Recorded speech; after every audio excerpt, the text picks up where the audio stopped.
most exciting part was on the University of Aberdeen campus, there's a house, and one of my professors, we were walking together, and he just so happened to say, "Oh, that's the Trail House. It was built by Trail." And I said, Neil, did you know that I'm a Trail? I think they're my cousins. They have to be my cousins. So I did some research on it. Really cool couple lived there. James Trail, he was a botanist and a doctor, and his wife, Catherine E. Trail.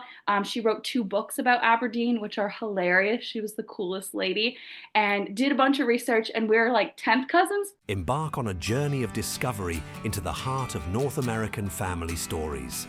Welcome to the How We Got Here podcast, where family historian Brian Nash connects with guests to explore the often untold and always fascinating histories of their ancestors. Prepare to be moved, surprised, and deeply connected by these personal accounts. And remember, every family has a story to tell, and every story is worth exploring. On this episode, Brian talks to Kaylee Curry, the museum manager at the Bedeck and Area Historical Museum in Bedeck, Prince Edward Island. Brian is on the board of the Bedeck and Area Historical Society and is personally familiar with this delightful young lady who brings her enthusiasm and joy to the role. They talk about how growing up close to King's Landing in New Brunswick and having the opportunity to work at this wonderful historic village as a reenactor helped influence and encourage and grow her love of history. Kaylee talks about the valuable resource that local history societies and museums can be to people researching their family history. Brian and Kaylee talk about her own family history research and how she was able to dig into her Scottish roots while doing her master's in Aberdeen, Scotland, as well as how she hopes to make an impression on future descendants who will undoubtedly be studying her. And as she will be bidding farewell to the museum soon to return to Scotland, they talked about her dreams and aspirations and what her ultimate history-related gig might be. So sit back and grab your favorite beverage, perhaps a nice single malt whiskey for sipping. Unless, of course, you're listening to this while you're driving, then you better stick to coffee. So I'm here with, a person I've got to know over the last years. I've been a member of the board, the Bedeck Area History Society is one of the things I do in my spare time. But this is a person we owe really great debt to in the last year or so, getting things organized, getting some of the archives organized as one of our priorities. And this is Kaylee. And Kaylee, I'll just get you to introduce yourself and just let me know a little bit about where you're from and sort of where you're interested in how you got into doing working at the museum and for the History Society. Yeah, so my name is Kaylee Curry, and at the moment, I am the Museum Operations Manager for the Bedeck Area Historical Museum here in Central Bedeck on Prince Edward Island. And originally, I am from Burt's Corner, New Brunswick, a tiny little dot on the map just west of Fredericton. It's been a it's been a journey to get here to PEI, and I'm about to move on to the next chapter of my life. But what brought me to PEI was I had just finished my master's degree in museum studies, which we can definitely chat about. And I was looking for the next step up. I knew I didn't want to be an assistant, a collections assistant, or I didn't want to be a research assistant. I kind of wanted to have the chance to do my own thing. And when I saw that there was a position at a community museum where I could be the queen bee and I could be the manager, and it seemed like there was a lot of freedom in that role, I went for it, and it landed me here, living on this beautiful little island and getting to basically have free reign to run my own museum and go with whatever projects I wanted. And if I found something that I thought needed to be fixed or needed to be done, I was pretty much given the freedom to do so. So that's what landed me here. Awesome. And it's one of the great things that I've really admired, but you do really take those things and you take them on fully. Like you see something that I think you want, when your insight seems to be you've done and Wardy and Christmas, which is kind of a really neat thing over the last couple of years. And it's just something different. I know the museum had never really thought of that type of thing as a way to reaching out. So what you did museum studies. Now, where did you do that, a master's? Yes, so I did my undergrad and I did that at St. Thomas University in Fredericton, New Brunswick. Hmm. I did that. I honored in history, majored in anthropology, and then I did my master's degree in museum studies at the University of Aberdeen in Scotland. Hey, and how many years were you there for doing that?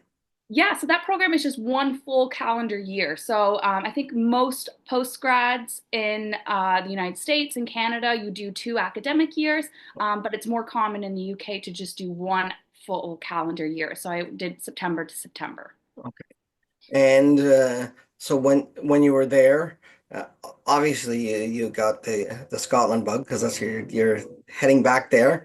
Um, the the program, what did it what did it really um, I guess if a person was interested in doing that, because I'm one of the things I want to talk to you about today is about when young people, I really love when young people study history and get interested in history, but often they think, what am I going to do with that as a career? Is there a way to make an interest in history into a career? And people don't always think museums necessarily.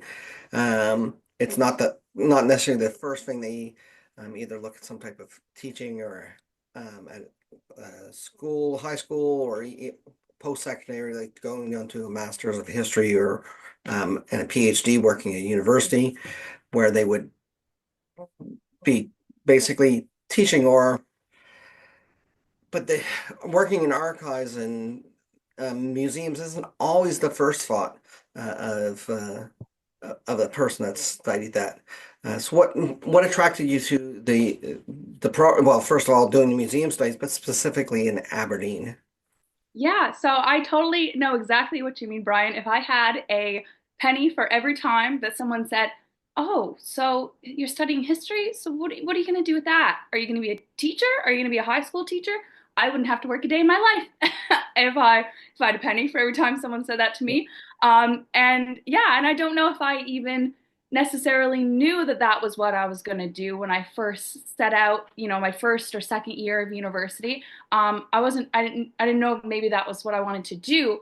But I just happened to be so incredibly lucky myself to live just about 25 kilometers from King's Landing, which is a living history site in Fredericton, New Brunswick.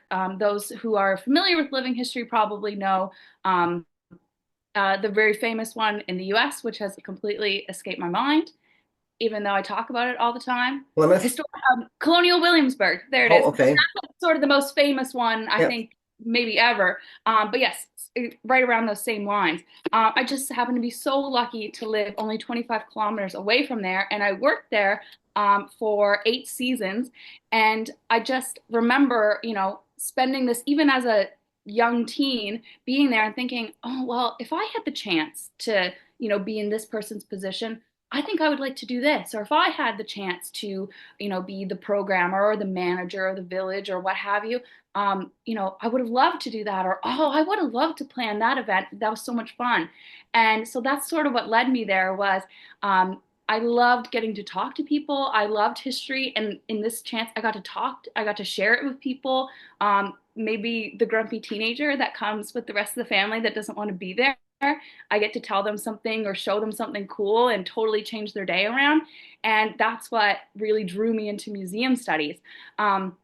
So I sort of knew that that's what I wanted to do. I loved history and I loved, um, don't get me wrong, I had tons of fun doing big research papers and writing, big seminar pieces. And I could have written a book about this thing or the other. But what brought me the most satisfaction was getting to share that with people. Even if I only got 1 minute to talk to someone at work, if I could turn them on to history and get them excited about something, that to me is what was really exciting. So I knew something forward facing and something with the public in history was for me. And maybe not necessarily teaching. It wanted to be history specific. So what brought me to Aberdeen specifically was once I finished my undergrad, I knew from my experience at work, from my experience at King's Landing that I wanted to go into museums, or I wanted to work with the public, and I wanted to lead. I wanted to write the programs and the events and the tours. I wanted to do that. So I looked into it, and there wasn't anything in Canada that really drew my attention. I think there was a few programs in BC, but it's awfully expensive there. And there's one program in Toronto, but Toronto's not really my style. I'm just not interested to me. So I actually just stumbled across this website in my journey that was called Across the Pond Canada, and it helps Canadian students um, set up going to university in the UK, and came across that, told them what I wanted to do, and they sent me a list of universities that had it. And I thought, oh, well, Scotland, that's cool. My whole family's Scottish, and my dad worked in Scotland at one point in his life. I could do that. Why couldn't I go to Scotland? And yeah, and so that's how I kind of wound up in Aberdeen. And so I applied to all the schools in Scotland, got into all the schools in Scotland, and then I actually had to make up my mind. And the funny part is, I chose Aberdeen because it had the lowest cost of living. And I figured that I could get my own flat all to myself and I wouldn't have to have flatmates, which, maybe isn't the best reason in the world, but that's what I went with. And it ended up being 100% the correct decision. Well, awesome. Yeah, it's great when things work out, especially when you have so many opportunities that you have in front of you, and it's sometimes making hard that choice, and you don't want to have to go back later in life and go, oh, do I really regret making that decision? Because I know it's a big thing with my life. I look back at a lot of different periods. Yeah, if I had to do over, I probably wouldn't, I probably wouldn't have done that. But no, that's awesome, and what a great, that's a very Scottish way to choose a place. This the cheapest. Um, I guess it is. I guess it is. you fit right in there. So, and then now you're working, and you're for the next little bit still at the local museum. For a person that's interested in getting involved or getting interested, there are there opportunities normally at museums, small museums, or what other places can people look? Because not everybody's lucky enough to have a place um, like King's Landing or Lewisburg, or that they can do that very interactive history. That a person in a small community, maybe the young person might be able to get participate in some type of historical work while they're in high school, or in the summers in university, to try to figure out, the opportunities that might be there for them, so they can find something like this that, I really enjoy. Yeah, I think that's unfortunately, I think fortunately and unfortunately, I think that's a bit for a lot of museum and heritage professionals. That's sort of their lot in life, is that for the first few years, you have to sort of, there's no clear path. It's not like you go to dentistry school, you get hired as a dental assistant, whatever, you're a dentist. It's not so clear. So you have to sort of forge your own path. And I think every single one of us, whether we end up working at a museum, or we are genealogists, or maybe amateur historians, or we write our own book, we sort of have to carve our own path, and everybody's journey is going to look a little different. So yeah, for most folks, and I know for myself, that starts with summer jobs here and there, your local history museum, your local archives. All provinces have a provincial archives. A lot of cities have their own smaller archives. And so for a lot of people, this could look like a summer job. Now, one unfortunate part is most summer jobs end up, because these institutions don't have a lot of money, they wind up being government funded, and they wind up being for students. Yeah. And for some people who may have already gotten out of that phase of their life, it may have to end up looking like volunteering or joining a local history society. I know for me, I can never resist a chance to dress up in costume. So I know a lot of folks love to join. There's a lot of, you'd be surprised, there's a lot of reenactment groups, or even I know in Charlottetown and other, similar cities, they do costumed historical walks and ghost walks and things like that. That's a great way to get into these sort of things. So I know sometimes acting and history, you wouldn't think they go together, Yep. but sometimes acting and history end up kind of going together if you end up down the living history route or historical reenactment route. And it could even look like something like I'm a huge advocate for heritage crafts. I love crafting. And it could also look like joining a knitting group or joining a crocheting group and reviving historical patterns or joining a woodworking group or blacksmithing. So, it could look like so many different things. There's no one path. And whether it's volunteering or working or crafting or just having fun in costumes, yeah, everyone's the way to get into it is it's really varied. But there are things there that people can find. These sometimes just guys have to look. Yeah, sometimes it's just a matter of asking around and looking around or some expert Googling. But as if in every city, I'd say in every city in every country on earth, there's history nerds like us. Yeah. And people may think the history nerds are introverted, but I don't think so. I think we like community and I think we like to get together with other history nerds. Oh yeah, that's I know myself when I was that was one of my favorite things of university was getting together with the other history nerds. Of course, that was usually over a pint of beer or two, or uh, Nothing wrong with that. nothing wrong with that. A lot of history is made in that. But definitely, there are things that, yeah, people can do. It's just like, I guess, getting looking and even thinking about the opportunities that are different. Now you mentioned your your family was from Scotland originally, so you told me earlier that you had something I didn't know, but you are into genealogy, which is awesome.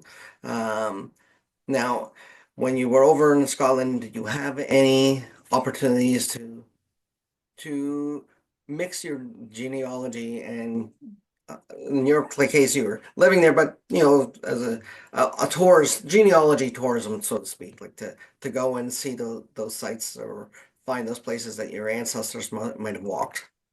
Yes, absolutely. That was a really fun part of my journey there. And I think I did the most genealogy work and research that I've ever done while I was there.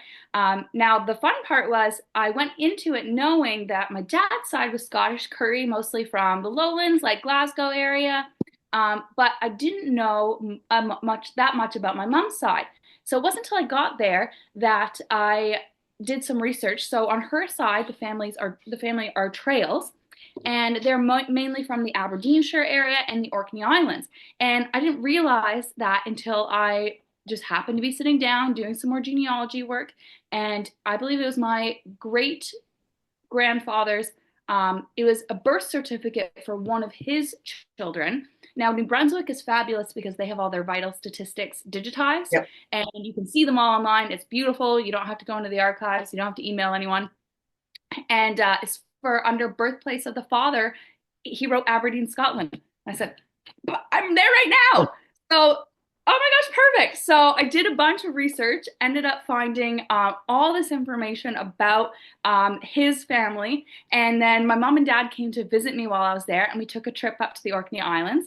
And mom and I made it a point of taking pictures of every single gravestone that had the name Trail on it, every single museum panel that said Trail on it. We took pictures of it. And then at night in our Airbnb, we would go through our family tree and match up what we found. So we ended up finding, okay, we went to, my fifth and your sixth great grandfather's grave today. And this is our aunt, or, this is our 14th cousin. So yeah, it ended up being this super fun scavenger hunt. And I ended up even taking a road trip up to a little community where my second great grandfather was born, and ended up we didn't find anything, but we found an old abandoned church in a graveyard, so we got to wander around there. But I had tons of fun with it. And then, of course, the most exciting part was on the University of Aberdeen campus, there's a house, and one of my professors, we were walking together, and he just so happened to say, "Oh, that's the Trail House. It was built by Trail." And I said, Neil, did you know that I'm a Trail? I think they're my cousins. They have to be my cousins. So I did some research on it. Really cool couple lived there. James Trail, he was a botanist and a doctor, and his wife, Catherine E. Trail, she wrote two books about Aberdeen, which are hilarious. She was the coolest lady and did a bunch of research, and we are like 10th cousins, which is very far, but I was really thrilled to find that connection. And I looked up to them anyways, knowing that they were this really cool, very educated couple that had this really neat house on campus. But to find out I was even distantly related to them was a real treat. I think that you're saying that you and your mom, the graveyard scavenger hunt, that's a different way of approaching it too. When you're not positive, but you want like who you'd find, that often people go into, you might only think I'm going to go there because I'm looking for a specific thing, but to go through there and know what your family names are and just sort of, yeah, take pictures and then go try to find that person on your family tree or see how they fit in. That's a that's an awesome little fun activity to do, and definitely one that can make the doing that type of genealogy tourism a little more enjoyable and without so much heavy on the end when you're researching, like, oh, I need to go these places, but having sort of a grander, bigger picture and say, well, that's what I can find and connect to it. For your, I'm going back now to a few different things. When you were younger, you said you worked at King's Landing. I first went to King's Landing, oh, I think of 1974, 75. It was fairly new then. Um, it was actually one of the places that got me interested in history. I uh, I just it was that basically engulfing yourself in that fantasy world, so to speak. It wasn't fantasy, that, but for me, it was a whole new world. It was seeing things the way they used to be, seeing a blacksmith and things like that. That I never had gotten experience at that point, living in a military base growing up. Um, and yeah, and it made me have a real interest in history. It made me starting to wanting to know more about my past, and that's worked its way into my love of genealogy, but my love of history altogether.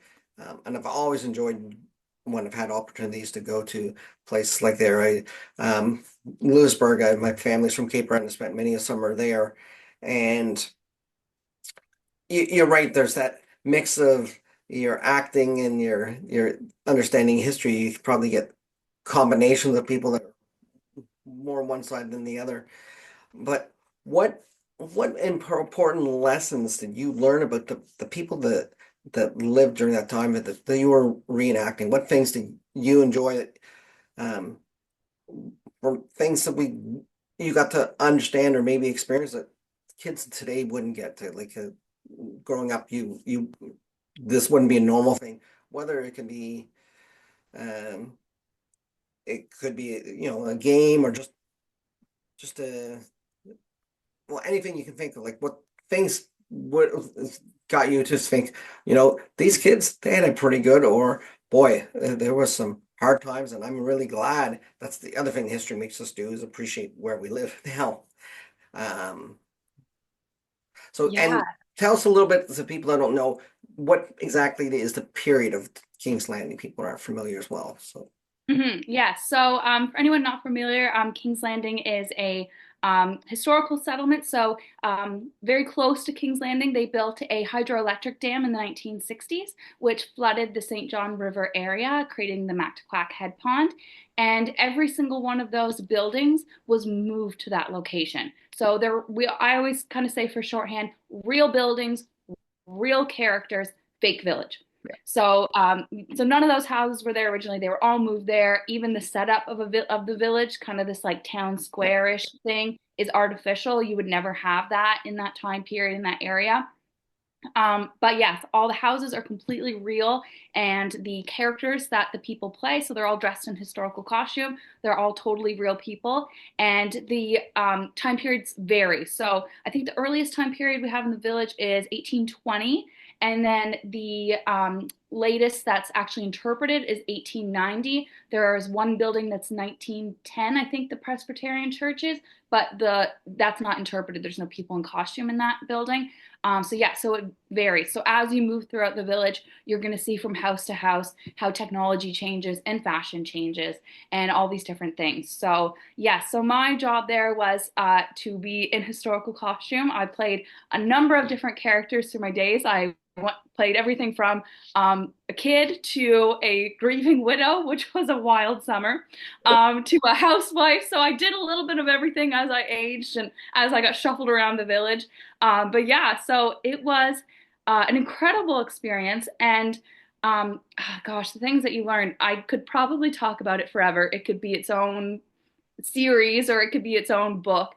Um, from practical things like, I think I could do really good in an apocalypse situation, whether it's cooking on the open hearth, cooking on the wood stove. You were very lucky if you got into the wood stove house. Thought you were better than everyone else if you didn't have to cook over the open fire.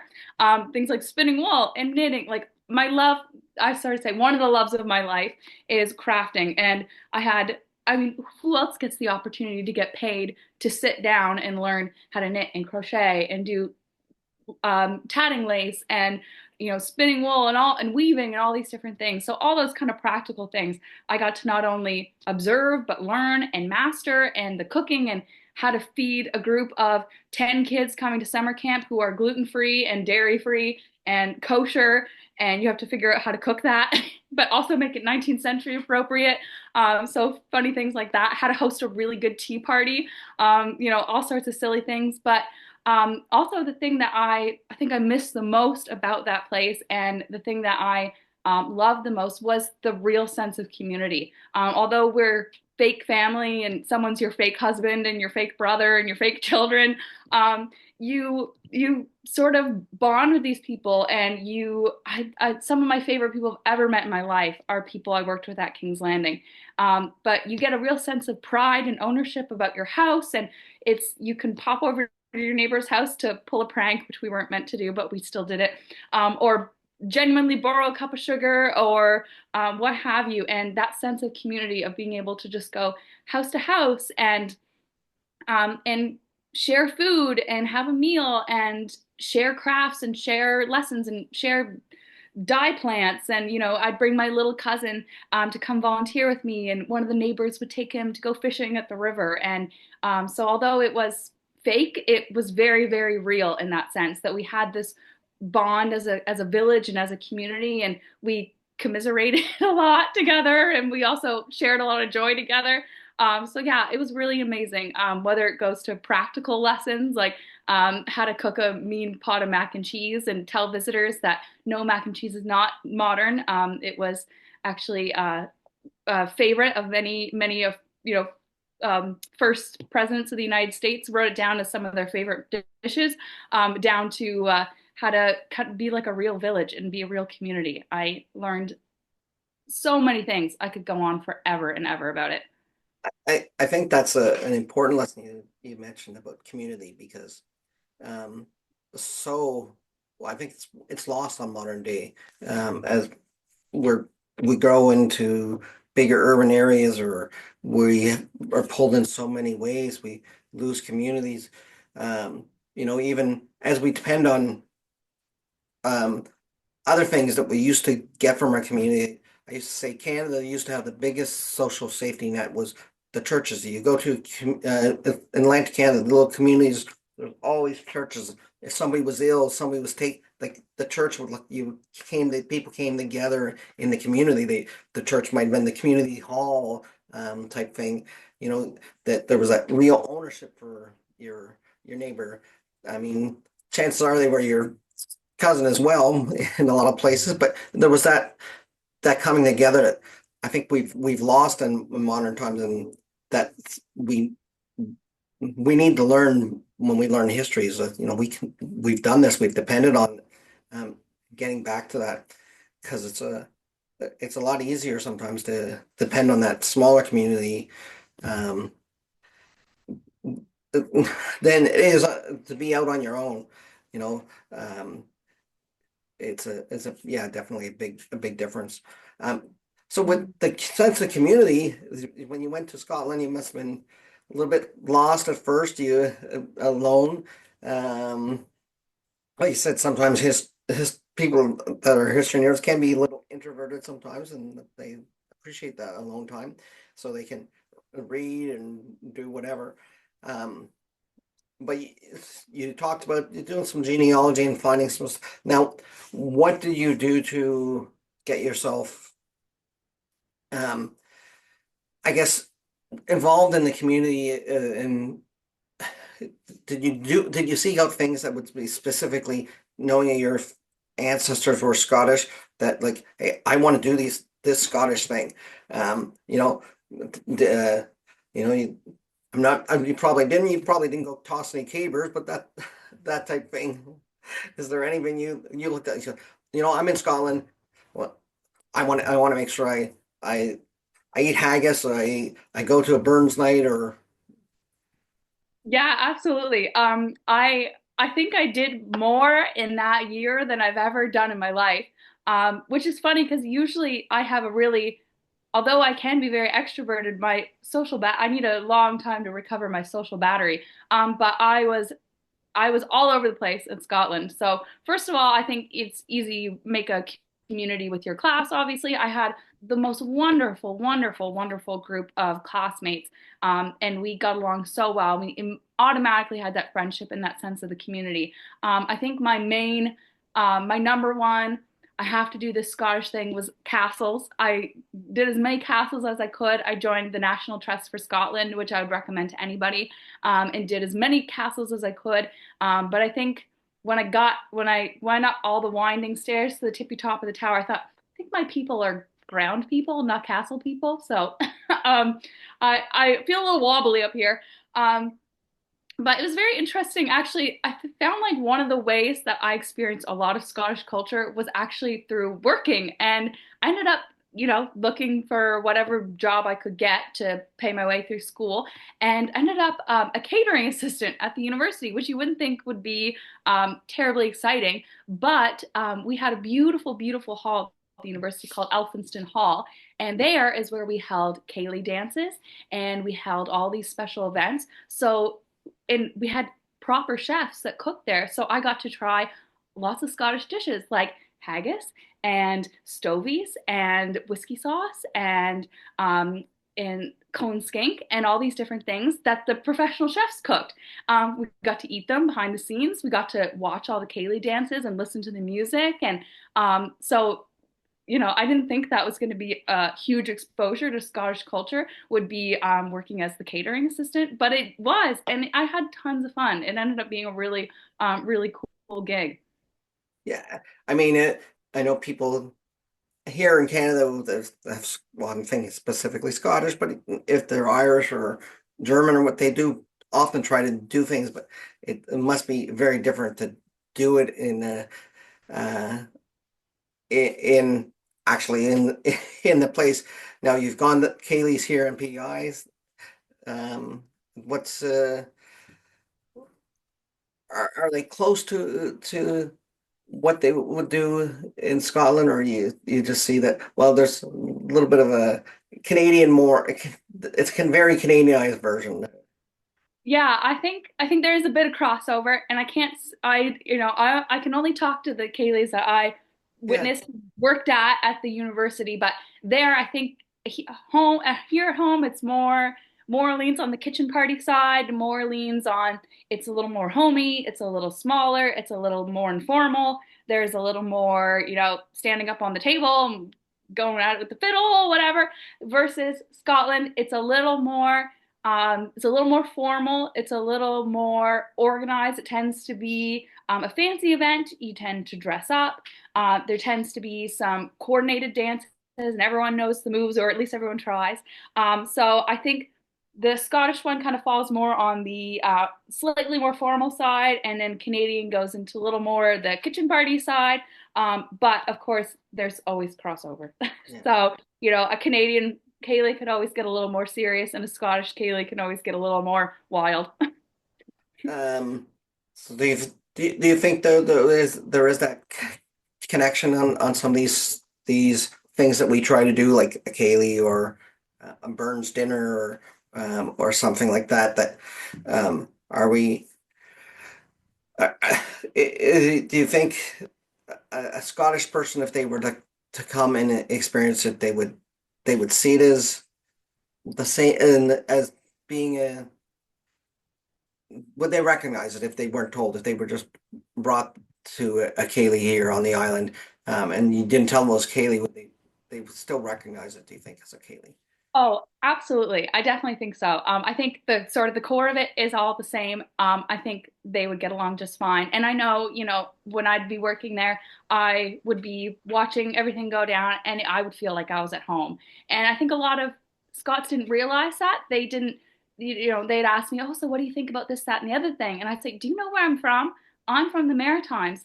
And a lot of people of European ancestry have Scottish ancestry. I said, I grew up with bagpipes and Kayleys and fiddles and tartans and all that jazz. That was just an everyday part of life. So I'm already super used to that. And they didn't know. I think a lot of them have no idea that this strong Scottish culture exists. And I know I have a really lovely friend in Australia, and that's also huge there. There's a really big Scottish community there.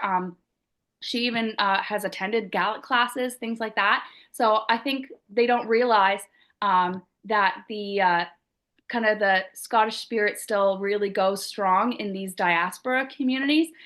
So maybe we need to have more communication and more connection between these different communities, because sometimes I think they don't realize that we're here, but we Yeah, are. yeah, they're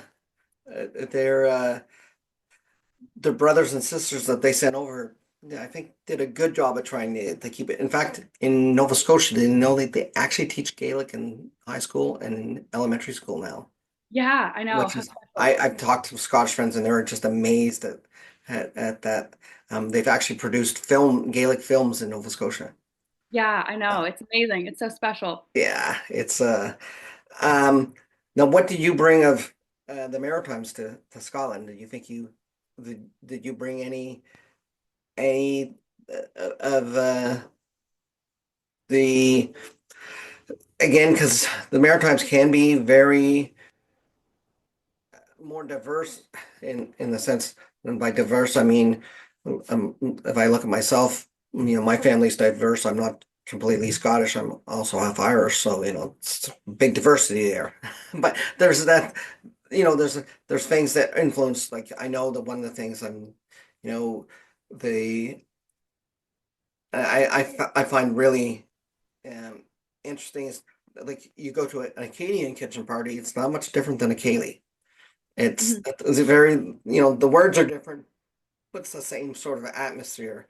And I think maybe that just comes from that heritage of establishing something new and being very closed. And I think that kept the culture up. So yeah, anything you can think of that, Kaylee left her mark on Scotland, to say, um, I mean, it can't be that bad. They're letting you back, so Yeah, I must not have been. Yeah, it must not have been that bad, because I guess they liked me. They let me back. They're letting me back in the country. Um, I don't know if there's anything specific I can speak on, but I just tried to be a good representative of Canada and tried to be my usual friendly self. And I made sure that when people asked me questions about Canada and wanted to know things, that I always told them, now, mind you, I'm speaking for my region, because you may not realize, but every region has got its own little flavor. It's got its own distinct qualities. But I can tell you about where I'm from. But yes, but I mean, they love Canadians, in my experience. And it was funny when I returned home, even for Christmas, people said, "Oh, I expected you'd have a Scottish accent," but really, I kind of turned that maritime twang yeah. up as much as I could, because I didn't want to be mistaken for American. So I sort of sounded like I was from. I am, but I sounded a little more backwoods New Brunswick than I do on a regular basis. And I usually got that. People say, "Oh, you're Canadian. I can tell. I can tell straight away." But I think one of the main things I did was teach people what New Brunswick is, because they don't know. Nobody knows. Usually our conversations went, "Oh, you're Canadian, I can tell." "Yes, I am." "Oh, and so where are you from? Toronto?" "No." "Vancouver?" "No." "Montreal?" "No." "Well, where are you from?" "You won't know it." "No, try me, try me." "New Brunswick." "Oh, I don't know where that is." But they do know Nova Scotia because, of course, they would. It's New Scotland. So I'd always say, "Do you know Nova Scotia?" "Yes, I do." "Next one over, just Mm. next door." So I think that was sort of the main thing was teaching people where New Brunswick is was Yeah, my was probably my main influence. okay.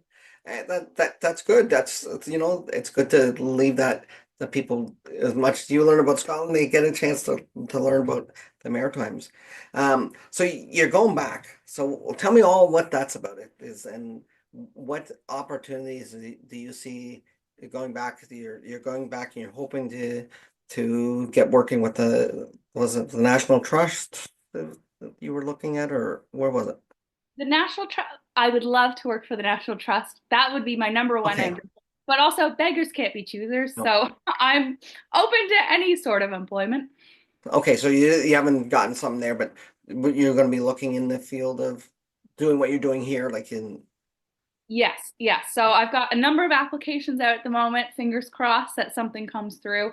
Yeah, so I'm applying like a mad woman to just about any position that I think looks suitable. Yeah, I'm definitely prioritizing the Aberdeenshire area. That's where I went to school and that's where all my friends and all my important people are.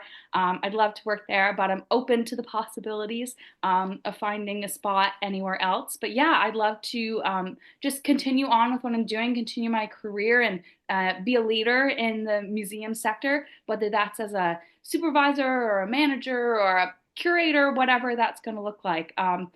It would be fabulous if I could work at a castle or something like that. That would be an amazing dream come But true. not on the top floor, we've determined, right? No, maybe like in the cellar. Yeah. I think that's where my people originated from. That's where I feel most comfortable is on the ground. But yeah, so wherever, I'm really excited. I think I have a lot to contribute, and I think I have a lot of enthusiasm. So, not to toot my own horn, but I think there would be a lot of places that would be lucky to have me, and I would be really lucky to have them to, continue my career with. Oh, awesome. Well, it's great that the world is your oyster, at least Scotland is your oyster. You can go and you have it all open for you with possibilities. The other thing I sort of wanted to talk a little bit about is um, looking at, well, and I'm going to talk specifically more a little bit about genealogy now. Um, what opportunities do people that are part of that Scottish diaspora from here, if they were to go over, what things or kind of places should they be looking at trying to if they wanted to do a little bit of research if they know some general information maybe about the area their family's from it so they're going into the community there is there little historical associations or there museums what should they just go right for the archive or should they go to the church archives or where's the where that things that would be worthwhile for a person to go and see. Yeah, absolutely. Well, I'd say number one, go wherever your heart calls you. Yeah, That's always a good start. And I know a great resource is, I believe it's called scotlandspeople.org. yeah, And the only tricky part is you do have to pay for it. yeah, Um, it's it's reasonable. Yes, but whatever, you got to do what you got to do. And, it is, like you said, it is reasonable. And of course, there's the easy places like the archives, they're just as welcoming there as they are anywhere else. They'd love to have you in, they'd love to have you research, they'd love to help you with your search. All the local museums and all of the archives and libraries, things like that. But I always say, don't, whether I think this applies globally. Don't skip out on your small little places. Somebody, like just like here, somebody might not think, oh, well, the Bedeck Museum can't hardly have anything. And if the Charlottetown Archives doesn't have anything on my great great grandfather, I can't imagine the Bedeck Museum does. But if you skip out on those small places, you could be skipping out on a lot. I know in our case, we have a wealth of archival material. But we're a small museum. We don't have the money to digitize that and put that all online. So you can't search it like you would, like you maybe could with the Charlottetown archives. But if you give us a call, I am more than thrilled to comb through our database that we have on our computer and comb through the boxes and find you what you need. We have some really cool stuff, whether it's photos of ancestors that you didn't even know there were photos of. We've got deeds and wills and even letters of complaint. We've got a very sassy letter from William Strong, or was it Colin Wright? Can't remember which one of them, who was one of the owners of the store that the building, the museum is in an old store, and a very sassy letter of him telling someone, "You better pay your bill. Pay it now, and there'll be no interest. But if you don't pay it, there'll be repercussions." So you might find out one of your ancestors had a little bit of a lip to him. Um, and yeah, so we have so much information, and I've been able to tell some visitors about their family history, things they never knew because they didn't realize that we had them. But we don't have the resources to sort of publicize what we have or to digitize it and make it searchable or put it online. So I think those are your treasure troves. Those are where you're going to find things that you didn't realize existed. Sometimes people get hung up on, oh, if it's not searchable, if it's not on scotlandspeople.org, or if it's not on the vital statistics website, or if it's not in the newspaper archives, then it doesn't exist. But that's totally not the case. And your little local museum might have more than you thought. And that just you pretty much answered which was my next question. Like locally, when you're looking at little local museums, like you're working at, what type of things can people expect to find that will surprise them? And you've touched on that a little, and um, like often when even the archive side of museums people don't see because it's hidden away. It's the archives, Mhm. so that they say the displays, but they don't know that there's information. In your experience through Bedeck and probably meeting with other local museums, what type of things do they have to offer people that doing a family history research that they in an area just might skip because they don't think it's important or they don't think to ask. Yeah, well, I mean, I can share one really fun example that's happened lately. I was going through a box of things that were previously cataloged as one item, but it was a whole box of photos. So I was going through and making sure each and every one was cataloged. And thankfully, my favorite thing in the world is when people label their photos. Those are my favorite people on the planet. And we had some photos that were labeled. Ended up finding these folks who, and it said cousin so and so, who lived in Manitoba and had this store in, I believe it's pronounced Verdun, Manitoba. I could be pronouncing it wrong. And so I ended up doing some research, found out there was a museum in Verdun, Manitoba, reached out to them, sent them scans of the photos of the couple who were listed in the photos, scans of pictures of their store, which they must have sent back home to their cousins or parents. Um, Ended up connecting with that museum, and they knew that building. They sent me pictures of what the building looks like today, but they didn't know anything about it. They didn't have any pictures or any information whatsoever about what this building had been. And I can't imagine that they thought that a little teeny tiny museum in a little teeny tiny community in PEI would one day give them the answers that they were looking for. But those people, the couple had originally been from the island and they moved to Manitoba and opened a general store. So we were able to sort of form that connection between our two museums, between our two communities. So that's really it. You never know what they have. And yeah, so they would have never known we had a treasure like that. And so they have solved, we've solved a piece of their puzzle they didn't know was missing. They've solved a piece of our puzzle we didn't know was missing. And, maybe some of those people, some of those family members here on the island think, oh, we never knew what happened to cousin so and so after they moved to Manitoba. But we do know. And so if you just asked us, hey, these are the people in my life. These are the people that my ancestors. We can do a quick search, and we might have something really special like that. And you never know.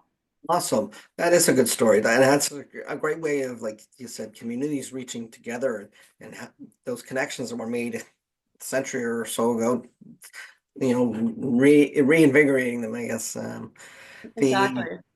um, no, this is a question I like to ask everybody when talking about genealogy.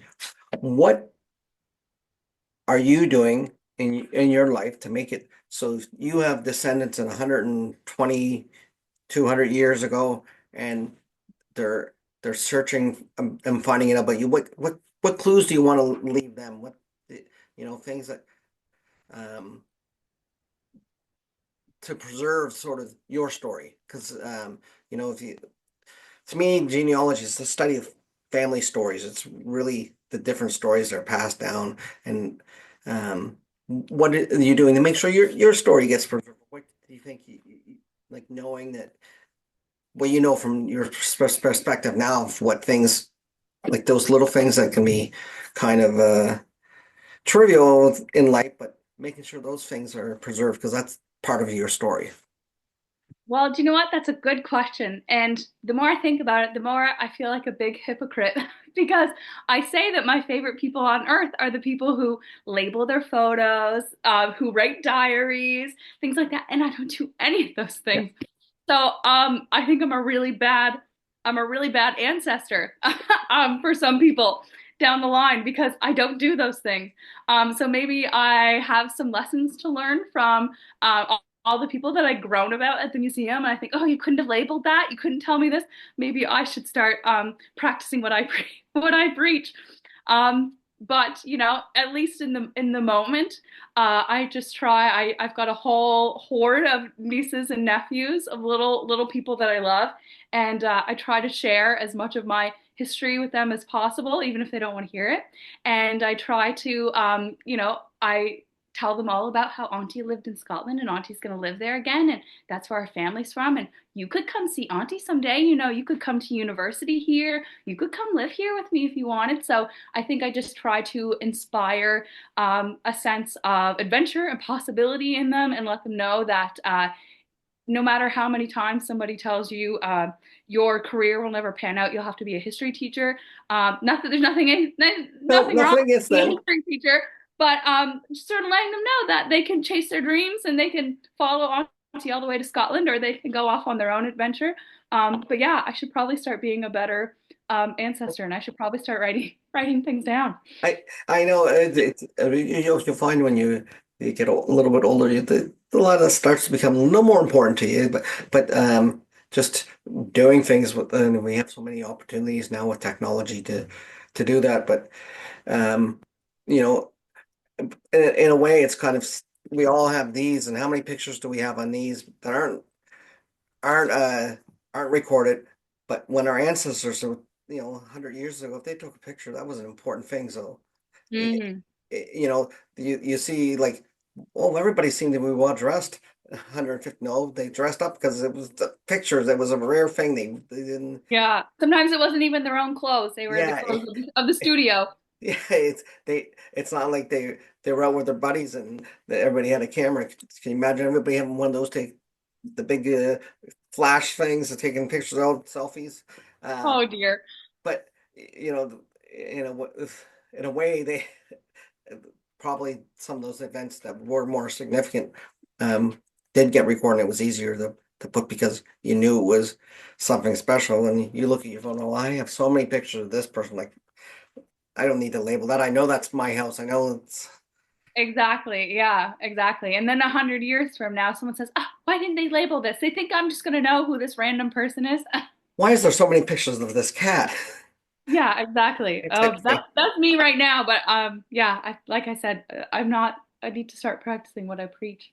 Yeah, I know it's hard because you look back at things when I look at censuses, I always wonder, why can't these people census, why can't they spell correctly? Why can't they print so I can read it? Like, Yeah, it, I know a big one that we ran across at King's Landing was we try to follow historical recipes, and it would say, bake for the usual amount of time. You think, oh, I know it's common sense for you, but you couldn't have written it down, or cook it in the manner that one usually would. And you think, yeah, I don't usually cook a cow's tongue, and so I don't know. You got to tell me how to do it. So yeah, maybe not taking, taking what is common sense and what's obvious for you for granted. That's a good idea. Yeah, it's a good idea not to do that. I know one kind of historical blunder is the we have salt and pepper, but what was number three? That's like a classic one. Is that there used to be a third thing that always went with salt and pepper. There was sets of three shakers, and we don't know. We have guesses, but we don't know for sure what the third thing was because it was so common and nobody ever wrote it down. Yeah. And so, you know, something that might be obvious to you may not be obvious in even 10, 25, 50, 100 years. So write it down. Get that and preserve it. Okay, great. Well, it's been wonderful talking to you. Mhm. I really enjoyed listening. I enjoyed hearing about your time in Scotland and your work at the museum here is, I know it's greatly appreciated by the people and the people in the community. And what can, this is one last question. What can people in a community or that utilize um, the resources of a history society, or what can they do to the people involved, to the somebody like you as a manager or somebody that works there, to let them, know that they're appreciated, For a small community museum, I think anything really, like whether it's as simple as um, following a social media page, word of mouth, recommending a friend to visit, or you know, having if you have a good experience at a museum, bring your friend when they're in town, or leave a review, or share if there's an event going on at that museum, sharing it, leaving a small donation, or I know volunteering your time is not possible for everybody. So things like that, or joining the society itself, that's not realistic for some people. So um, anything really is incredible. Anytime we're left a review, or if someone, we just had a family visit a couple weekends ago from Turkey, and it was amazing. They were a really lovely family, and they sent me photographs of their visit afterwards and just let me know how much they enjoyed their time. It makes a world of difference because it can, when I know for myself, when you're alone in the museum every day and you work by yourself, it can get a little disheartening, or if you have some opening days and not a lot of folks come, it can be disheartening. But when you get experiences like that where people show their gratitude, whether it's through a quick little email or a review or a recommendation, it makes a world of difference, and it keeps our spirits up and it keeps us motivated and knowing that we're helping people and we're making a difference in people's lives. So yeah, really anything means the world to us, and that's I mean that very genuinely. I guess one last question, I guess. This is just thinking. Um, Now, you talked about doing different things in history, and that your desire to run a museum. It's been sort of that if you were to run the ideal historical museum, or um, re, re, it could be like something like King's Landing. Something that's not served now, a period or something. Where would that be, and what would you like to really be sort of your your dream? And think about Atlantic Canada, maybe something that needs to be showcased that you don't think is showcased well enough, whether it's a period or a region or even an individual, or a thought that this would be your dream to have this type of museum uh, and or attraction in. Yeah. So, I mean, I don't know if this is a museum or an attraction per se, but one of my big inspirations, and it's one of my main dreams in life to meet her one day, is Ruth Goodman. And a lot of folks are familiar with her and her work. She did a number of programs with the BBC that included Victorian Farm, Edwardian Farm, Tudor Farm, Wartime Farm, Secrets of the Castle. And essentially, if you're not familiar with those, herself and some other historians and archaeologists live in a time period. They dress, they eat, they cook, they craft, they farm, they build all these different things. And usually they spend a year and they do all the tasks that one would do in a year to be a farmer. And I remember seeing that and thinking, that is my dream. I would Yeah. just love to play pretend and historically accurate play pretend and do that. So I think if I could have my biggest dream would be to be like Ruth and get to do my own program where I got to be in costume. I got to reenact a time period, and I love I love dressing up in costume. I love giving historical demonstrations. I love talking to people. Those are all my favorite things, and I think a program like Ruth's would make all of my favorite things all come together.